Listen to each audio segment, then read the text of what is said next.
नमस्कार, जय भीम। मैं उमेश करुणा और आप देख रहे हैं बहुजन हलचल। करवा चौथ पर एक अजीबोगरीब मामला सामने आया, जिसमें एक पत्नी ने अपने पति के साथ बेवफाई की। पति ने पत्नी को करवा चौथ की शॉपिंग कराई और वह पत्नी अपने जीजा के संग फरार हो गई। बताया जा रहा है कि उत्तर प्रदेश के मेरठ जिले में जानी क्षेत्र के अंतर्गत एक सिसोला गांव पड़ता है, जहां पर अशोक नाम के युवक की 4 वर्ष पूर्व शादी हुई थी और आज उसके 4 माह का एक बच्चा भी है। और अशोक ने अपनी पत्नी को शॉपिंग कराई। शॉपिंग कराने के बाद वह काम पर निकल गया। जैसे ही उसने शाम को आकर देखा तो पत्नी घर पर नहीं थी। पत्नी 4 माह के मासूम बच्चे को लेकर वह घर से कुछ नकदी व 15,000 रुपये की नकद लेकर वह फरार हो गई। और आज पति अशोक पुलिस थाने में शिकायत दर्ज कराई, एसएसपी को भी शिकायत दर्ज कराई। कहा कि उसका जो साडू था, यानी उसकी पत्नी का जीजा, जो कि उसकी पत्नी को लेकर फरार हो गया। सर, एक पति ने अपने ही बहनोई पे आरोप लगाया। क्या आरोप है? क्या है पूरा मामला? ये थाना रानी क्षेत्र के सिसोला गांव में एक व्यक्ति द्वारा आरोप लगाया गया है कि उसकी पत्नी को उसका बहनोई बहला फुसला कर ले गया है। ये प्रार्थना पत्र दिया गया है, इसकी जांच की जा रही है। जांच करके विधिक कार्रवाई की जाएगी। कि उसने उसके ऊपर कुछ करवा रखा था, यानी मानसिक रूप से वह गुलाम है। आज भी जादू टोने कर्म कांडों में वह फंसा हुआ है। और बताया जा रहा है कि अशोक भी हर वर्ष करवा चौथ का व्रत रखता था अपनी पत्नी की लंबी उम्र के लिए।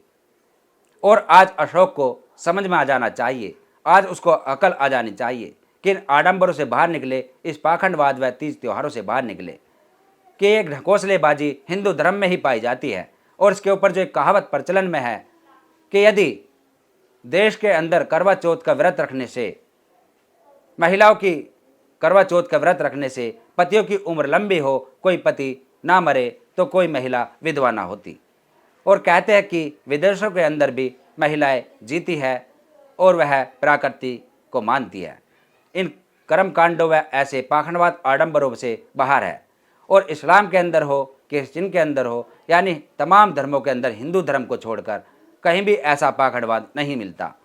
और देखने में यह भी बातें आती है कि करवा चौथ के ही दिन कुछ महिलाएं, यानी कि जो कैरेक्टर लेस होती है, वह अपने पति के लिए व्रत रखती है, दिखावा करती है और उसके अलावा न जाने कितने लोगों के लिए वह व्रत रखती है।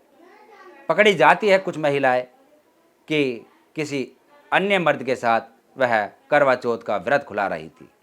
और हंसी भी आती है, जो आज हमारे समाज के अंदर शिक्षित लोग हैं, पढ़े लिखे लोग हैं, अपने आप को राजनेता मानते हैं, यानी कि चंद सुर्खियाँ पाने के लिए करवा चौथ की हार्दिक शुभकामनाएं देते हैं। वह अपनी पत्नियों के साथ वह सोशल मीडिया पर फोटो वायरल करते हैं, पोस्ट करते हैं, दिखाते हैं कि हम कितने बड़े बेवकूफ़ हैं।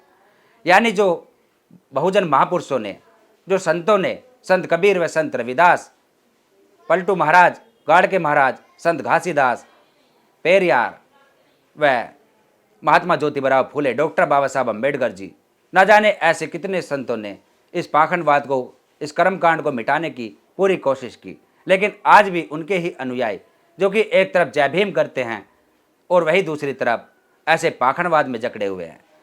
सुर्खियाँ बटोरने के लिए, चंद सुर्खियाँ बटोरने के लिए इस तरीके के नाटकबाजी, आडंबरों की पूरी तरह से मानसिक गुलाम है। ऐसे लगता है कि जैसे उनके दिमाग की नसबंदी कर दी गई हो। उनके कुछ समझ में नहीं आता। सबसे बड़े समाज के गद्दार ऐसे ही लोग हैं। और वहीं मैं आपको बता दें कि इससे जुड़ा हुआ मामला, जो कि चारों तरफ थू थू हो रही है, सोशल मीडिया हो या अखबार हो, टीवी चैनल हो, सभी में इस खबर के ऊपर सुर्खियाँ बटोरी जा रही है। लिखा जा रहा है कि पत्नी ने करवा चौथ पर की बेवफाई, पति हुआ बेचारा मायूस और पत्नी जीजा के संग हुई फरार। इस तरीके के टाइटल, ना जाने कैसे कैसे टाइटल देखने को मिल रहे हैं। और इस खबर से आपको सीख ले लेनी चाहिए कि राजा राम मोहन राय ने सती प्रथा का विरोध किया था। भारत के अंदर ऐसी प्रथा, ऐसे आडंबर पर, ऐसे कर्मकांड, पाखंडवाद बहुत सी और भी थे, लेकिन वह आज चलन में नहीं है क्योंकि उनका विरोध किया। और आज ऐसे आडंबरों का, पाखंडवाद का विरोध करना बहुत जरूरी है। ऐसा क्या त्योहार जिसमें अपने मजे के लिए, यानी कि भेड़ चाल चली जाती है कि फला की पत्नी भी तो रखती है, फला महिला भी तो रखती है, मैं भी रखूं, पतियों से शॉपिंग कराती है। और ऐसी खबरें भी सामने आती है कि नाराज पत्नी ने दुकान पर शॉपिंग करते समय पति की धुनाई, ऐसी ऐसी खबरें सोशल मीडिया पर भरी होती है।